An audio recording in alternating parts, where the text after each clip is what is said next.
Gene Valentino's Grassroots podcast. He tells the truth. He tries to get information out there to make sure people make good, informed decisions. The one we're featuring this week is Luis Sanchez from the Cigar Shop. He owns a company called La Tradición Cubana. The Cigar Shop, Miami, Florida, since 1995. This Luis is really one heck of a guy. He's determined to manufacture cigars based on an unprecedented excellence in quality using old-fashioned Cuban methods. You can get this to become part of your branding experiment. I'm using this with my guests on the Grassroots Truthcasts. This could be your brand on your product, your service, anywhere in the world. Look for Luis Sanchez at thecubanshop.com. So for more on this historic peace deal that is in motion, let's bring in GOP strategist and Miami GOP committeewoman Angie Wong, as well as GOP political insider and host of the Grassroots Truthcast, Gene Valentino. Good morning to you both. I mean, just incredible reporting there from Zach Anders when he talked about the rainbow coming out this morning after that region had not seen rain in a long time. I mean, so symbolic. Gene, we now have Israel and Hamas signing on to phase 1 of this Trump-backed peace deal. Your initial reaction? My initial reaction, with all the noise here at home on budget continuing resolutions and all the other issues that are under our nose, how this man, Donald Trump, manages to secure 8 or 9 peace deals in the first 6 months of his term of office. This one finally coming to an end after 3,000 years of conflict is unprecedented, historic, and there's got to be another Mount Rushmore somewhere for this guy because there's nothing to compare it to. Yeah, it's just, this has been unbelievable. And you talk about just all of them. You got India, Pakistan, Cambodia, Thailand, just all the stuff that he has been involved in. Even Democrats on CNN, shockingly, are now giving Trump some credit. Let's take a listen. The biggest problem that the President Biden had is there was no pressure from Qatar, from Turkey, from Egypt. But I think by saying that, it's sort of an acknowledgement Trump has changed that dynamic. Absolutely. Yeah, no, I think absolutely. That. I mean, he's clearly. I don't know how he changed. You know, and I think there's a lot that remains to learn about what prompted that change. But I do agree. Yes. There you have it, Angie. I mean, that was Democrat New York Congressman Dan Goldman giving the president some props. Finally, he was nudged a little bit, but you have to finally admit it.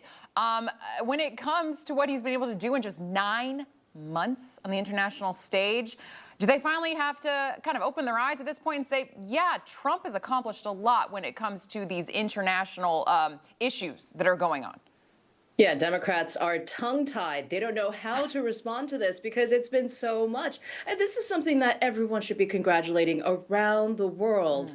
This is a conflict that's been happening for decades, centuries even, and now it took President Trump to actually get it done. And what a historic week this is going to be. Now, this all comes in the realm of the Nobel Peace Prize being announced this Friday at 11 a.m. I really think that he is certainly a contender. Certainly many country leaders, as well as, domestically, they've put forward his name for the Nobel Peace Prize. I think this could come down to Friday. I think it's certainly something that we should be watching. As far as like Democrats, they don't really know what to do because they haven't received their marching orders from the leadership yet. They cannot push back on this. They should leave it alone or congratulate in unison to our president. I mean, like you said at the beginning of your thought there, this should just be across the aisle. Everyone should be excited that this is getting done and the hostages will hopefully be coming home Saturday.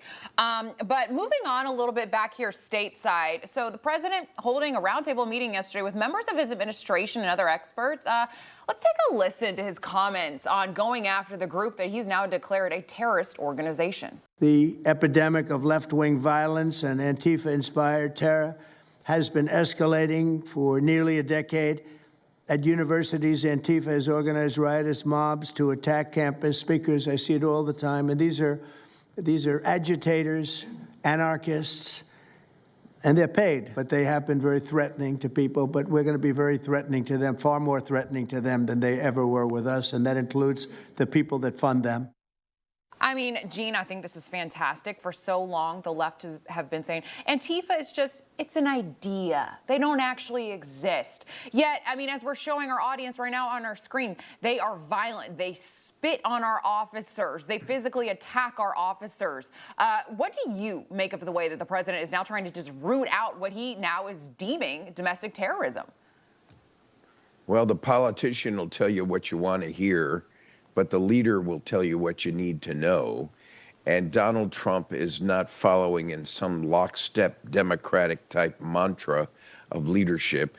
He's leading and others are following him. It's because he comes out of a corporate world where leadership's required to bring a bottom line of profitability to an entity. In this case, the profitability is the United States of America, and it's now evidenced. I think that it's time for the Republicans and the Democrats to learn a good lesson here.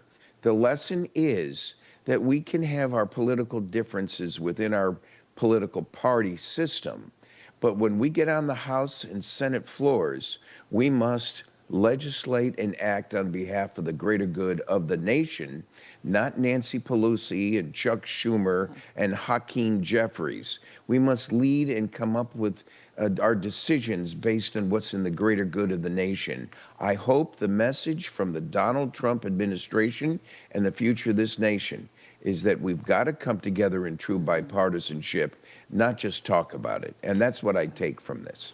Yeah, and I mean, Democrat John Fetterman has really been aligning himself with a lot of the Republicans, and he said exactly what you just said. He said, my vote was for our country over my party, which is, I think, is how it should be done.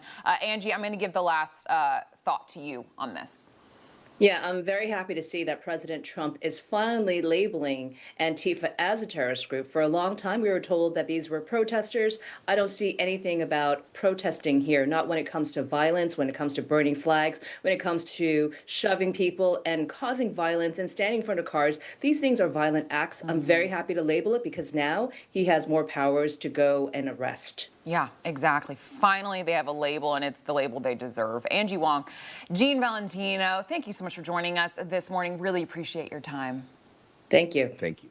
The one we're featuring this week is Luis Sanchez from the Cigar Shop. He owns a company called La Tradición Cubana. The Cigar Shop, Miami, Florida, since 1995. This Luis is really one heck of a guy. He's determined to manufacture cigars based on an unprecedented excellence in quality using old-fashioned Cuban methods. You can get this to become part of your branding experiment. I'm using this with my guests on the Grassroots Truthcasts. This could be your brand on your product, your service, anywhere in the world. Look for Luis Sanchez at thecubanshop.com.